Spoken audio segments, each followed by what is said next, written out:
Commerce and management hub, smart commerce and management hub లో మనం ఇవాళ రెగ్రెషన్ గురించి చూద్దాం. ఓకేనా? రెగ్రెషన్ అనాలిసిస్ అంటే ఏంటి అంటే, ముందర మనం ఏం చూసాము, కోరిలేషన్ గురించి చూసాం. కోరిలేషన్ లాగే రెగ్రెషన్ అనాలిసిస్ కూడా ఒక స్టాటిస్టికల్ మెథడే. అది కూడా ఏం చూపిస్తుంది అంటే, రెండు వేరియబుల్స్ మధ్య రిలేషన్షిప్ ని చూపిస్తుంది అనమాట. ఓకేనా? కానీ ఇదేంటి అంటే ముందే కాజ్ అండ్ ఎఫెక్ట్ రిలేషన్షిప్ చూపిస్తుంది. ముందర దాంట్లో మనం ఏం చూసాం, కోరిలేషన్ లో సామాన్యంగా అది ఒక 2 వేరియబుల్స్ ఉంటే ఆ 2 వేరియబుల్స్ యొక్క రిలేషన్షిప్ అనేది ఏ విధంగా ఉంది, స్ట్రాంగ్ గా ఉందా, మోడరేట్ గా ఉందా, మీడియం గా ఉందా, లేకపోతే వీక్ గా ఉందా అని చూసింది. అలాగే ఏ విధంగా ఏ డైరెక్షన్ లో ఆ 2 వేరియబుల్స్ వెళ్తున్నాయి, ఏ డైరెక్షన్ లో వెళ్తున్నాయి అనేది చూపించింది. ఓకేనా? అది తెలుసుకున్నాం మనం కోరిలేషన్ ద్వారా. కానీ ఇక్కడ మనం ఏంటంటే కాజ్ అండ్ ఎఫెక్ట్ రిలేషన్షిప్ అనేది చూస్తాం. ఎగ్జాంపుల్ ఏంటి అంటే, ఫర్ ఎగ్జాంపుల్ ప్రైస్ డిమాండ్ ఉందనుకోండి. అంటే ఇప్పుడు ప్రైస్ పెరిగే కొలది డిమాండ్ అనేది తగ్గుతుంది అనుకోండి. అంటే ఏంటి, ఈ ప్రైస్ పెరగటం అనేది ఒక కాజ్. ఓకేనా? ఒక కారణం. ప్రైస్ పెరగటం కారణం అయితే దాని ఎఫెక్ట్ ఏమవుతుంది, డిమాండ్ అనేది తగ్గిపోతుంది. అంటే ఇక్కడ రెండిట్ల మధ్య, ఇక్కడ డిమాండ్ ఒక ప్రైజ్, దాని యొక్క రెండు యొక్క రిలేషన్షిప్ అనేది దేన్ని ఎలా ఎఫెక్ట్ చేస్తుంది, ఒక కారణం ఏ విధంగా, ఒక వేరియబుల్ యొక్క కారణం రెండో దాన్ని ఏ విధంగా ఎఫెక్ట్ చేస్తుంది అనేది మనం చూస్తాం అనమాట. ముందర కోరిలేషన్ ఏం చూసాం, ఏ డైరెక్షన్ లో మనకి వెళ్తుంది, అలాగే రిలేషన్షిప్ ఎలా ఉంది, వాటి మధ్య ఎంత స్ట్రాంగ్ గా ఉంది, రెండిట్ల మధ్య రిలేషన్షిప్ అనేది చూసాం రెండు వేరియబుల్స్. ఇక్కడ అలా కాకుండా కాజ్ అండ్ ఎఫెక్ట్ రిలేషన్షిప్ అనేది చూస్తాం. ఇక్కడ సామాన్యంగా మనకి డిపెండెంట్ వేరియబుల్ అనేది, ఇండిపెండెంట్ వేరియబుల్ అనేది ఉంటుంది. డిపెండెంట్ వేరియబుల్ అంటే ఆధారపడిన వేరియబుల్. ఓకేనా? ఇండిపెండెంట్ అంటే అది స్వతంత్రమైన వేరియబుల్. అంటే ఏంటి మేము అంటే, ఫర్ ఎగ్జాంపుల్ మీరు సేల్స్ అనేవి ఉన్నాయనుకోండి, అడ్వర్టైజ్మెంట్ ఉంది. ఇప్పుడు మనం అడ్వర్టైజ్మెంట్ అనేది బాగా చేస్తే ఏమవుతుంది, ఆటోమేటిక్ గా సేల్స్ అనేవి పెరుగుతాయి. ఆ అడ్వర్టైజ్మెంట్ కి ఆటోమేటిక్ గా పబ్లిక్ అనే వాళ్ళు ఇన్ఫ్లుయెన్స్ అయ్యి సేల్స్ అనేవి బాగా కొంటారు. సో ఏమవుతుంది, ఇక్కడ అడ్వర్టైజ్మెంట్ అనేది ఇండిపెండెంట్ వేరియబుల్. ఆ అడ్వర్టైజ్మెంట్ మీద ఏది ఆధారపడి ఉంది, సేల్స్ అనేవి ఆధారపడి ఉన్నాయి. ఓకేనా? So sales is the dependent variable. ఓకేనా? ఒక 2 వేరియబుల్స్ ఉంటే ఆ 2 వేరియబుల్స్ లో ఒకటి ఇండిపెండెంట్, ఒకటి డిపెండెంట్ వేరియబుల్. ఇక్కడ ఇందాక చూసాం కదా, ప్రైస్, డిమాండ్. ప్రైస్ ని బట్టి డిమాండ్ అనేది పెరగటం తగ్గటం అనేది జరుగుతుంది. అవునా? అంటే price is an independent variable. కానీ డిపెండెంట్ ఏంటి, డిమాండ్. ప్రైస్ ని బట్టి డిమాండ్ అనేది పెరగటం తగ్గటం జరుగుతుంది అనమాట. సో ఇక్కడ రిగ్రెషన్ అనాలిసిస్ లో మనకి డిపెండెంట్ వేరియబుల్ కి, ఇండిపెండెంట్ వేరియబుల్ కి కాజ్ అండ్ ఎఫెక్ట్ రిలేషన్షిప్ అనేది చూస్తాం అనమాట. అది రిగ్రెషన్ అనాలిసిస్. ఓకేనా? అది కోరిలేషన్ కి, రిగ్రెషన్ కి డిఫరెన్స్. నెక్స్ట్ చూద్దాము types of regression. Types of regression అనేది మనకి 3 టైప్స్ గా రిగ్రెషన్ అనేది డివైడ్ అయి ఉంది. ఫస్ట్ ఏంటి అంటే లీనియర్ రిగ్రెషన్, నెక్స్ట్ ఇది multiple regression, third the polynomial regression. ఓకేనా? అసలు లీనియర్ రిగ్రెషన్ అంటే ఏంటంటే, లీనియర్ రిగ్రెషన్ ఎప్పుడు కూడా స్ట్రైట్ లైన్ లో చూపిస్తుంది అనమాట 2 వేరియబుల్స్ యొక్క రిలేషన్ ని. ఓకేనా? ఇండిపెండెంట్ అండ్ డిపెండెంట్ వేరియబుల్ యొక్క రిలేషన్షిప్ ని ఒక స్ట్రైట్ లైన్ లో చూపిస్తుంది. స్ట్రైట్ లైన్ లో చూపించడం ఏంటి మ్యామ్ అని అంటే, యాక్చువల్ గా లీనియర్ రిగ్రెషన్ అనేది ఎప్పుడు ఏం రిప్రజెంట్ చేస్తుందంటే, ఒక వేరియబుల్ అనేది రెండో వేరియబుల్ ని ఎంత ఇంపాక్ట్ చేస్తుంది. ఇప్పుడు ఇప్పుడు 1 పాయింట్ ఆఫ్ ఎక్స్ అనేది చేంజ్ అయింది అనుకోండి, అదే కన్సిస్టెన్సీలో వై పాయింట్ కూడా చేంజ్ అయితే అప్పుడు మనకి ఏమవుతుంది, స్ట్రైట్ లైన్ లోనే మనకి గ్రాఫ్ అనేది వెళ్తుంది. అంటే కన్సిస్టెంట్ గా మార్పు అనేది ఉంటే, అంటే కన్సిస్టెంట్ గా చేంజెస్ అనేవి ఉంటే అప్పుడు మనం దాన్ని లీనియర్ రిగ్రెషన్ లో చూపిస్తాం అనమాట. దాన్ని లీనియర్ రిగ్రెషన్ అంటారు. అంటే కన్సిస్టెంట్ చేంజ్ ఉందన్నమాట. Okay, first the regression line. ఓకేనా? రిగ్రెషన్ లైన్ అంటే ఏంటి, రిగ్రెషన్ లైన్ అంటే ఏంటంటే, it shows the straight line that best fits the data point on a graph. మనం సామాన్యంగా చెప్పాను కదా, రిగ్రెషన్ లైన్ అనేది ఒక స్ట్రైట్ లైన్ లో చూపిస్తాం. ఎందుకని స్ట్రైట్ లైన్ లో చూపిస్తాం, కన్స్టెంట్ గా దాని యొక్క డైరెక్షన్ అనేది చేంజ్ అవుతుంటే, అంటే ఎక్స్ ఎంత చేంజ్ అయిందో వై కూడా అంతే చేంజ్ అయితే అప్పుడు దాన్ని మనం ఒక లీనియర్ రిగ్రెషన్ లో చూపిస్తాం అనమాట. It shows the direction of the relationship between the X and Y. ఇది మనకి ఏం చూపిస్తుంది, ఒక ఎక్స్ కి వై కి రిలేషన్షిప్ అనేది చూపిస్తుంది, ఏ డైరెక్షన్ లో మూవ్ అవుతుంది. అప్పుడు మీరు అనొచ్చు, మ్యామ్ కోరిలేషన్ కూడా సేమ్ అంతే కదా, ఏ డైరెక్షన్ లో మూవ్ అవుతుందో చూపిస్తుంది కదా అంటే, మనం కోరిలేషన్ లో ఓన్లీ ఒక డైరెక్షన్ మాత్రమే తెలుసుకోగలం అంతేకాకుండా దాని యొక్క రిలేషన్షిప్ అనేది ఏ విధంగా ఉంది, స్ట్రాంగ్ గా ఉందా, మోడరేట్ గా ఉందని తెలుసుకోగలం, అంతేనా. కానీ ఇందులో ఏంటి అంటే మనకి కాజ్ అండ్ ఎఫెక్ట్ రిలేషన్షిప్ అంటే ఆ రిలేషన్షిప్ అనేది దీన్ని ఎంత ఎఫెక్ట్ చేస్తుందో, ఒక వేరియబుల్ ఇంకో వేరియబుల్ ని ఎంత ఎఫెక్ట్ చేస్తుంది అనేది మనం న్యూమరికల్ ఫార్మాట్ లో అంటే ఒక ఫార్ములాలో మనం తెలుసుకుంటాం అనమాట. ఈ రెగ్రెషన్ లో ఒక ఫార్ములాలో ఎలా, అందుకని డైరెక్షన్ తెలుసుకుంటాం, దాని యొక్క రిలేషన్షిప్ కాజ్ అండ్ ఎఫెక్ట్ తెలుసుకుంటాం, డిపెండెంట్ వేరియబుల్ కి ఇండిపెండెంట్ వేరియబుల్ కి ఎంత ఎఫెక్ట్ అవుతుందో దాన్ని ఒక న్యూమరికల్ రిప్రజెంటేషన్ లో తెలుసుకుంటాం. ఓకేనా. అది అంటే రిగ్రెషన్ అనేది ఒకటి ఎలా చెప్పాలంటే దీనికి ఎక్స్టెన్షన్ అన్నమాట, కోరిలేషన్ కి ఎక్స్టెన్షన్ రిగ్రెషన్. అప్వర్డ్ స్లోప్ అంటే పాజిటివ్ రిలేషన్షిప్. ఒకవేళ ఆ స్ట్రైట్ లైన్ అనేది అప్వర్డ్ లో ఉందనుకోండి అప్పుడు పాజిటివ్ రిలేషన్షిప్ అనేది ఉన్నట్టు. అలాగే డౌన్వర్డ్ స్లోప్ లో ఉంటే నెగిటివ్ రిలేషన్షిప్ అనేది ఉండట్టు. అంటే ఏంటి, ఇప్పుడు ప్రైస్ తగ్గింది అంటే కొంచెం సేమ్ అదే లెంత్ లో మనకి డిమాండ్ కూడా తగ్గింది అనుకోండి, అంటే డౌన్వర్డ్ స్లోప్ అవుతుంది, అంటే నెగిటివ్ గా అవుతుంది రిలేషన్షిప్ అనేది. ఓకేనా. ఇక్కడ నేను కొంచెం ఎగ్జాంపుల్స్ ఇచ్చాను చూడండి. If study hours increases marks increases line slope upwards. ఇప్పుడు స్టడీ అవర్స్ అనేవి పెంచాము అనుకోండి, ఆటోమేటిక్ గా మార్క్స్ అనేవి ఇంక్రీజ్ అయ్యాయి. అంటే ఇప్పుడు రోజు 2 hours చదివేదాన్ని నేను ఏం చేశాను, ఒక 4 hours చదువుతున్నాను అనుకోండి. అప్పుడు మీరు ఏమవుతుంది, ఆటోమేటిక్ గా మీరు చదువుతున్నారు అనుకోండి, అప్పుడు ఆటోమేటిక్ గా ఏమవుతుంది, మార్క్స్ అనేవి ఇంక్రీజ్ అవుతాయి. Line slopes upwards. How much Y changes when X changes. Y ఎంత చేంజ్ అవుతుందో అంతే ఎక్స్ కూడా చేంజ్ అవుతుంది. ఎంత చేంజ్ అవుతుంది అని మనం ప్రెడిక్ట్ చేస్తాం. Exact predicted value of Y. ఇక్కడ మనకి వై వాల్యూ యొక్క ప్రెడిక్షన్ అనేది ఎగ్జాక్ట్ గా మనకి రెగ్రెషన్ లో తెలుస్తుంది. ఎక్స్ అండ్ వై ప్రెడిక్షన్ అనేది it shows the direction and magnitude. Magnitude అంటే ఎఫెక్ట్. ఓకేనా. డైరెక్షన్ చూపిస్తుంది, అలాగే ఎఫెక్ట్ కూడా మనకి క్లియర్ గా తెలిసిపోతుంది ఈ రెగ్రెషన్ ద్వారా. It shows the dependent and independent variable clearly. మనకి క్లియర్ కట్ గా డిపెండెంట్ ఇండిపెండెంట్ వేరియబుల్స్ ఏ విధంగా ఎఫెక్ట్ అనేది ఉంది అనేది తెలిసిపోతుంది అనమాట. చూడండి ఇక్కడ మనకి గ్రాఫికల్ రిప్రజెంటేషన్ లో ఇక్కడ అప్వర్డ్ డైరెక్షన్ లో మూవ్ అవుతుంది. అంటే ఏంటి, పాజిటివ్ రిలేషన్షిప్. అంటే ఇప్పుడు ప్రైస్ పెరుగుతుంటే డిమాండ్ కూడా పెరుగుతుంది అనమాట. ఇది ఎంత పెరుగుతుంటే అంతే కన్సిస్టెన్సీలో డిమాండ్ కూడా పెరుగుతుంది. సో ఇది సింపుల్ లీనియర్ మోడల్. లీనియర్ అంటేనే స్ట్రైట్ లైన్. నెక్స్ట్ చూద్దాము లీనియర్ ఈక్వేషన్. ఇప్పుడు ఈ రెగ్రెషన్ కనుక్కోవడానికి మనం ఒక ఫార్ములా యూజ్ చేస్తామని చెప్పాం కదా, దాన్ని రెగ్రెషన్ ఈక్వేషన్ అంటారు. y is equal to b0 plus b1x1 plus b2x2 so on bn xn. It is a mathematical form of the regression line. ఒక రెగ్రెషన్ లైన్ ఇప్పుడు స్ట్రైట్ లైన్ లో వెళ్తుంది కదా, దాన్ని రెగ్రెషన్ లైన్ అన్నాం కదా. ఆ రెగ్రెషన్ లైన్ అనేది ఒక మ్యాథమెటికల్ ఫార్మాట్ లో మనకి ఏ విధంగా dependent cause and effect relationship అనేది ఒక మ్యాథమెటికల్ ఫామ్ లో న్యూమరికల్ నెంబర్స్ లో మనం తెలుసుకుంటాం అనమాట. It helps to predict the y for an any given x. It tells how x influences the y numerically. x అనేది ఏ విధంగా y అనే దాన్ని న్యూమరికల్ గా ఎఫెక్ట్ చేస్తుందని తెలుసుకుంటాం. b0 అనేది ఇంటర్సెప్టింగ్ అంటే స్టార్టింగ్ వాల్యూ ఆఫ్ y, ఎక్కడ స్టార్ట్ అవుతుందో అనేది ఆ పాయింట్ ని b0 అని. b1 ఏమో ఏ స్లోప్ లో వెళ్తుంది, ఎంత చేంజ్ అవుతుంది. ఇప్పుడు change in y for every 1 unit of change in x. ఒక్క యూనిట్ ఆఫ్ ఎక్స్ చేంజ్ అవుతుంటే ఎంత వై అనేది చేంజ్ అవుతుందని తెలుసుకుంటాం అనమాట. అది b1 ని రిప్రజెంట్ చేస్తుంది. ఇప్పుడు ఎగ్జాంపుల్ ఇక్కడ చూడండి, y ఈజ్ ఈక్వల్ టు 1.3, ఇక్కడ b0 1.3 అనుకోండి. 0.9xy is equal to 1.3 plus 0.9xy. It ప్రెడిక్ట్స్ the y for any x. ఇక్కడ మీరు ఈ ఈక్వేషన్ అనే దాన్ని నేను ఎక్కువ ఎక్స్ప్లెయిన్ చేయలేదు, ఎగ్జాంపుల్ ఇచ్చాను అంతే. ఈక్వేషన్ ఫార్ములా అనేది నెక్స్ట్ రెగ్రెషన్ కోఎఫిషియంట్ లో వస్తుంది చూడండి. ఇక్కడ ఫార్ములా అనేది ఆల్రెడీ ఇస్తాను, ఎలా కనుక్కోవాలి ఇక్కడ ఉంటది. రెగ్రెషన్ కోఆఫిషియంట్ అంటేనే ఏంటి, slope of the regression line. ఏ విధంగా స్లోప్ అవుతుంది, డౌన్వర్డ్ అవుతుందా, అప్వర్డ్ అవుతుందా.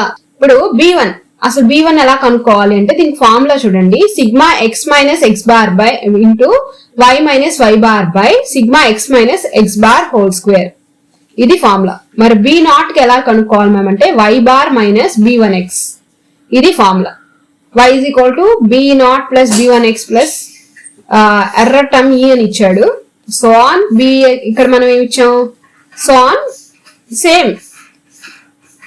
ఓకేనా, సో ఆన్ bnxn. సామాన్యంగా ఈ ఫార్ములానే మనం యూజ్ చేస్తాం.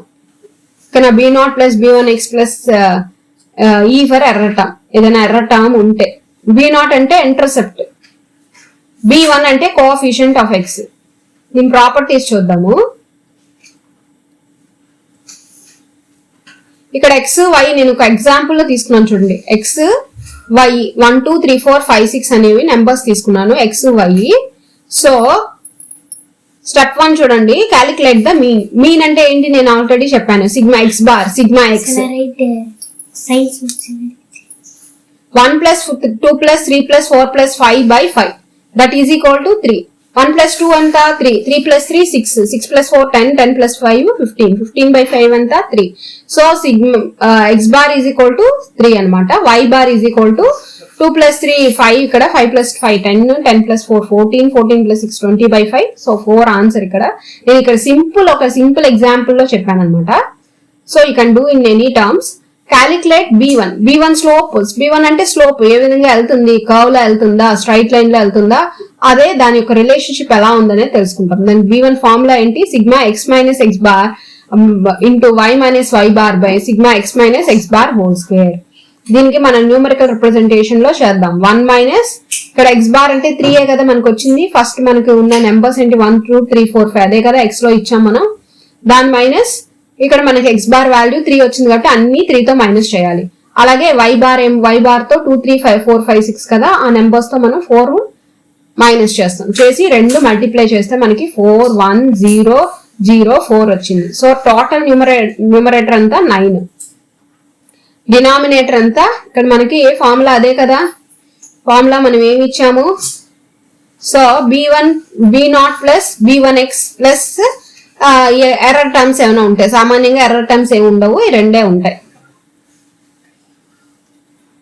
సో b1 అంటే నేను చెప్పాను కదా. సో ఇక్కడ b1 మనకి ఎంత వచ్చింది, సిగ్మా 9 వచ్చింది అవునా. టోటల్ న్యూమరేటర్ ఎంత వచ్చింది, total denominator 1 minus 3 whole square అదే కదా, డినామినేటర్ అదే కదా, sigma X minus X bar whole square అదే చేస్తున్నాం. ఎక్స్ అంటే ఇక్కడ మనకి ఏమేమి వాల్యూస్ ఉన్నాయి అవి 1 2 3 4 5 ఎక్స్ వాల్యూస్. ఎక్స్ బార్ ఏమో 3 కదా, మైనస్ 3 హోల్ స్క్వేర్ ప్రతి దానికి చేస్తాం డినామినేటర్ వాల్యూ. ఇప్పుడు ఇదేమో 9 వచ్చింది, ఇదేమో మనకి ఎంత వచ్చింది టోటల్ డినామినేటర్ 10. సో 9 బై 10 అంటే 0.9 వచ్చింది b1 అనమాట. ఇప్పుడు క్యాలిక్యులేషన్ ఆఫ్ b0 అంటే ఇంటర్సెప్ట్ వాల్యూస్. b0 అంటే మీకు ఆల్రెడీ నేను ఎక్స్ప్లెయిన్ చేశాను కదా. ఇక్కడ ఏం చెప్పాను నేను, b0 అంటే ఇట్స్ b1 ఏమో ఇక్కడ చూడండి, ఇది చెప్పడం మర్చిపోయాను నేను. b1 ఏమో is less than 0 greater than 0 అనుకో, 0 కన్నా ఎక్కువ ఉంటే మనకి b1 అనేది పాజిటివ్ రిలేషన్షిప్. అంటే b1 అనేది 0 లెస్ దాన్ 0 ఉంటే మనకి negative relationship. b1 is equal to 0 ఉంటే నో రిలేషన్షిప్. ఇది గుర్తుంచుకోండి. b1 ఏమో 0 కన్నా ఎక్కువ ఉంటే గ్రేటర్ దాన్ ఉంటే పాజిటివ్, b1 0 కన్నా తక్కువ ఉంటే నెగిటివ్, b1 ఈక్వల్ టు 0 ఉంటే నో రిలేషన్షిప్. ఓకేనా. b1 ఏమో ఇప్పుడు నేనేం చెప్పాను, slope of the regression value అంటే రెగ్రెషన్ లైన్ యొక్క స్లోప్ తెలుసుకోవడానికి మనం b1 అనేది యూజ్ చేస్తాం. అలాగే b0 అంటే ఇంటర్సెప్ట్ అంటే స్టార్టింగ్ వాల్యూ ఆఫ్ y అసలు ఎక్కడి నుంచి స్టార్ట్ అవుతుందో తెలుసుకుంటాం అనమాట. b0 అంటేనే అదే కదా స్టార్టింగ్. ఇక్కడతో మనకి చేసాం కదా, ఇక్కడ ఫార్ములాలో సబ్స్టిట్యూట్ చేద్దాము. b0 కి ఫార్ములా ఏంటంటే y bar minus b1 x bar. ఓకేనా. y బార్ అంటే 4, b1 అంటే మనం కనుక్కున్నాం కదా. ఇప్పుడు b1 ఎంత వచ్చింది, 0.9 వచ్చింది.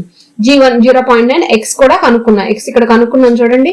x అంటే 3 కదా, ప్రతి దాంట్లో అదే కదా సబ్స్టిట్యూట్ చేస్తున్నాం. ఇదిగోండి x బార్ అనేది 3 కదా. సో 3 అనేది సబ్స్టిట్యూట్ చేసాం. So 5 minus 0.9 into 3. So 4 minus 0.9 into 3, 0.9 into 3 అయితే 2.7, 4 మైనస్ 2.7 అంటే 1.3. సో రిగ్రెషన్ ఈక్వేషన్ ఏంటి అంటే y ఈజ్ ఈక్వల్ టు నేనేం చెప్పాను 1.3 plus a into b power x. ఓకేనా. a అంటే ఇక్కడ మనకి b0, అదే b0 ప్లస్ b1x అదే కదా ఉంది. ఇక్కడ చూడండి ఫార్ములాలు, ఇదిగోండి b0 ఇంటూ b1x అదే కదా ఫార్ములా. సో ఆ ఫార్ములాలో మనం ఇక్కడ సబ్స్టిట్యూట్ చేసేద్దాం. y is equal to 1.3 plus 0.9x. ఇదే అక్కడ నేను ఫస్ట్ దాంట్లో చూపించాను 1.3 plus 0.9x. అది ఇక్కడ క్యాలిక్యులేట్ చేసాం మనం. Next the calculating r square. r square అంటే కోఎఫిషియంట్. కోఎఫిషియంట్ ఫార్ములా ఏంటి? Sigma y minus y bar whole square. ఇక్కడ సిగ్మా y 0.04, 0.01, 1, 0.81, 0.04. ఓకేనా? మొత్తం కలిపితే మనకి ఎంత వచ్చింది? 1.90. అలాగే y minus y bar whole square. y అంటే 4, 1, 1, 0, 4, మొత్తం 10. Okay, 1 minus SSE by SST, 1 minus 1.90 by 10. దాన్ని r square is equal to 0.81.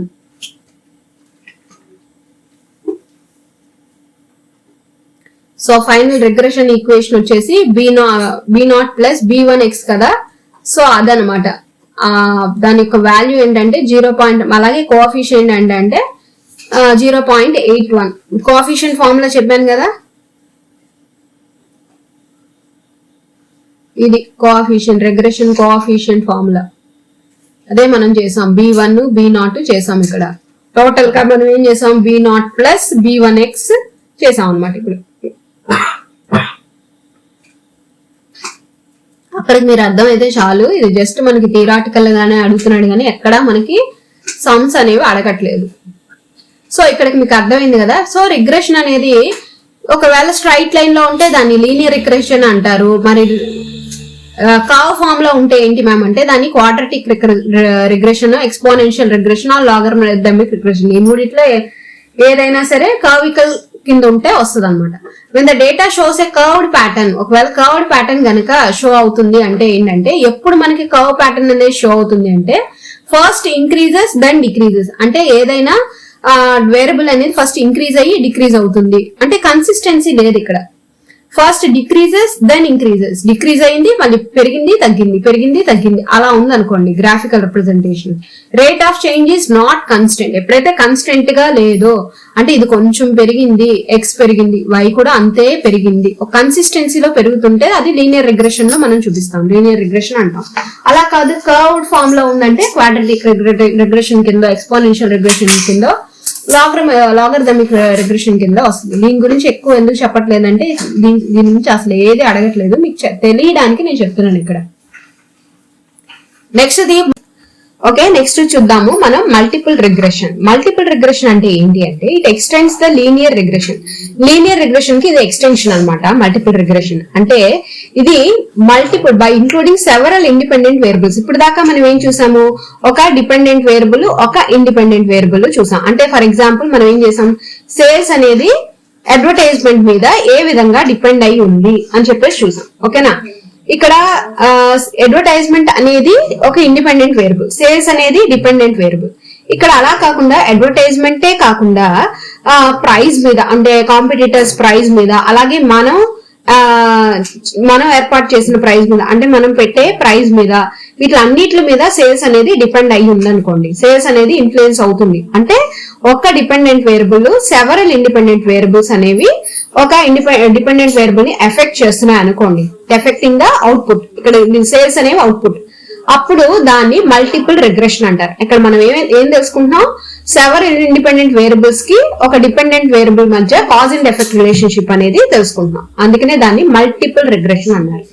It is useful when multiple factors jointly effect the output. అంటే ఏంటంటే ఒక అవుట్పుట్ ని, ఇక్కడ ఫర్ ఎగ్జాంపుల్ అవుట్పుట్ అంటే ఇక్కడ డిపెండెంట్ వేరియబుల్, ఒక డిపెండెంట్ వేరియబుల్ ని మల్టిపుల్ ఫ్యాక్టర్స్ అనేది అంటే మల్టిపుల్ ఇండిపెండెంట్ వేరియబుల్స్ అనేవి ఎఫెక్ట్ చేస్తుంటే దాని మధ్య రిలేషన్షిప్ తెలుసుకోవడమే మనకి మల్టిపుల్ రిగ్రెషన్. దీని ఫార్ములా ఏంటి అంటే b0 plus b1 x1 plus b2 y2 x2 plus bp xp plus e.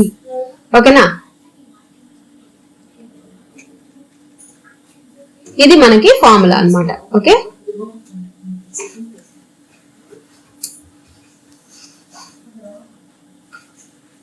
So ఇది చూడండి, y is equal to b0 plus b1 plus x1 plus b2 x2 plus so on bn xn. Actually ఇది మనకి linear regression లో వచ్చింది. Linear regression లో అక్కడ మనకి just graphical regression line లో ఇక్కడ ఇచ్చేసాను నేను. కానీ యాక్చువల్లీ ఏంటంటే ఇది ఫార్ములా అనేది మనకి మల్టిపుల్ రిగ్రెషన్ లో వస్తుంది. నార్మల్ గా లీనియర్ రిగ్రెషన్ లైన్ అంటేనే లైన్ చూపిస్తుంది, ఒక స్ట్రైట్ లైన్ చూపిస్తుంది చూపించాం కదా. సో రిగ్రెషన్ ఈక్వేషన్స్ లో 2 ఈక్వేషన్స్ చూపించాను. అయితే ఇది మల్టిపుల్ రిగ్రెషన్ యొక్క ఫార్ములా, అక్కడేమో అది లీనియర్ రిగ్రెషన్ ఫార్ములా, అది నేను చెప్పేశాను. సో దీనికి ఇదనమాట B1 X1 B2 X2 Bn Xn. ఇక్కడ X1 అంటే ఇక్కడ B1 B0 అంటే ఏంటి, B0 అంటే ఆల్రెడీ చెప్పాను, it is the starting point of the y terms. B1 అంటే ఏ విధంగా మనకి రిగ్రెషన్ అనేది ఉంది, ఏ విధంగా కర్వికల్ లో ఉందా లేకపోతే స్ట్రైట్ లైన్ లో ఉందా, ఏ విధంగా మనకి రిగ్రెషన్ స్లోప్ అనేది ఉంది అనేది B1 రిప్రజెంట్ చేస్తుంది. ఇక్కడ n అంటే నెంబర్ ఆఫ్ ఇన్పుట్ వేరియబుల్స్, అందుకని Bn Xn అన్నాం. B2 X2 అంటే ఒక డిపెండెంట్ వేరియబుల్ ఇంకోటి ఇండిపెండెంట్ వేరియబుల్. సో ఇది మనం ఎలా చూపిస్తామంటే ఒక గ్రాఫికల్ రిప్రజెంటేషన్ లో చూపిస్తాము. గ్రాఫికల్ రిప్రజెంటేషన్ లో చూడండి, ఇక్కడ మల్టిపుల్ ఉన్నాయి, ఓకేనా. ఇక్కడ స్ట్రైట్ లైన్ లో ఉంది కానీ ఇక్కడ మల్టిపుల్ వేరియబుల్స్ అనేవి ఎఫెక్ట్ చేస్తున్నాయి. ఇక్కడ చూడండి, ఇక్కడ డాట్ డాట్ డాట్ చూపించండి, అంటే మల్టిపుల్ వేరియబుల్స్ అనేవి ఈ యొక్క ఎక్స్ అండ్ వై వేరియబుల్స్ ని కాజ్ అండ్ ఎఫెక్ట్ రిలేషన్షిప్ అనేది చూపిస్తుంది. నెక్స్ట్ చూద్దాము. Next polynomial regression.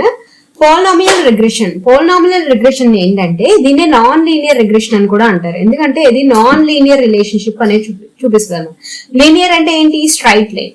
Non linear అంటే కర్వికల్ రిప్రజెంటేషన్. కర్వికల్ రిప్రజెంటేషన్ ఎప్పుడు ఫామ్ అవుతుంది, ఎప్పుడైతే 2 వేరియబుల్స్ అనేవి కాన్స్టెంట్ గా, independent variable dependent variable constant change లేకుండా, ఒక కన్సిస్టెన్సీ లేకుండా చేంజ్ లో, అంటే ఇంక్రీజ్ అవ్వచ్చు, ఒకసారి మళ్ళీ డిక్రీజ్ అవ్వచ్చు, మళ్ళీ లేదా డిక్రీజ్ అయింది ఇంక్రీజ్ అవ్వచ్చు, అలా ఒక కన్సిస్టెన్సీ చేంజ్ అనేది లేకపోతే డిపెండెంట్ వేరియబుల్స్ కి ఇండిపెండెంట్ వేరియబుల్స్ కి మధ్య దాన్ని నాన్ లీనియర్ రిలేషన్షిప్ అంటారు. ఓకేనా. ఆ నాన్ లీనియర్ రిలేషన్షిప్ అనేది పాలినామియల్ రిగ్రెషన్ లో మనం చూస్తాం అన్నమాట.